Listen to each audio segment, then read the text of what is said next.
I'm here in England's picturesque New Forest National Park. It's actually pronounced picturesque. Sorry, let's go again.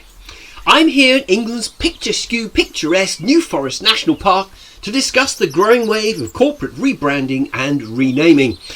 The Brecon Beacons National Park in Wales has been recently renamed something in Welsh that sounds like you're vomiting, and here in Hampshire a similar rebranding is also being considered. With me is Tourism Director Ron Greenwood. Good afternoon. So Ron, why the rebranding? Well, the New Forest actually dates back 1,000 years to the time of William the Conqueror, so calling it new seemed a bit silly to our marketing people.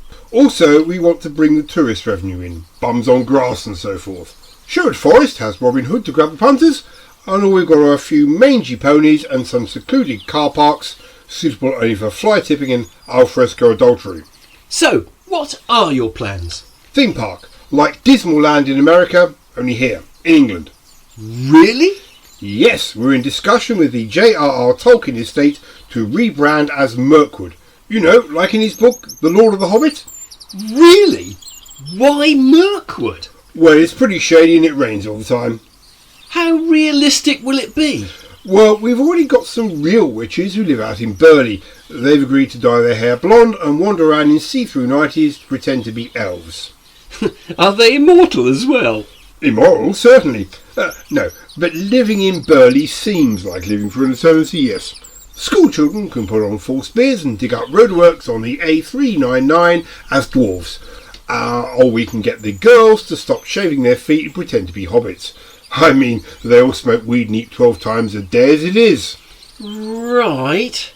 And what about those foul-smelling and deformed orcs and their disgusting personal habits? You know, living in mud and fighting all the time. I think you'll find Fordingbridge has got that covered already. No investment needed there, just park and ride. Will there be dragons hoarding gold and spewing their fire at strangers? Only the local MPs. Our slogans will be Mirkwood, now you're talking. Mirkwood, it's hobbit forming.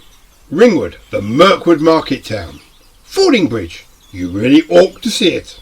Disneyland has a parade every day. What will you have? We'll give a lucky winner a ring and throw them in Mount Doom. Mount Doom? Well, actually a pothole on the B666 with a candle in it. And what would you say to people who say this is all a huge waste of public money? Are you mocking me? No need to be sour, Ron. I don't think these people have an inkling of the potential profits. Look at what Game of Thrones has done for Northern Ireland. I'm hoping to get a knighthood out of this. Ron Greenwood, Lord of the Ringwood. How precious.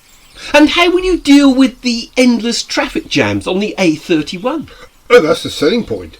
It's no longer a through route to the coast. We're marketing it as a national park and ride, only without the ride bit. The ride bit? No, that's the Isle of Wight, as in the Beatles, Ticket to Ride. We want zero emissions, carbon neutral. Gridlock's the way to achieve it. Is it then free parking? Yes, but it's a tenner to get out. Ron, thank you.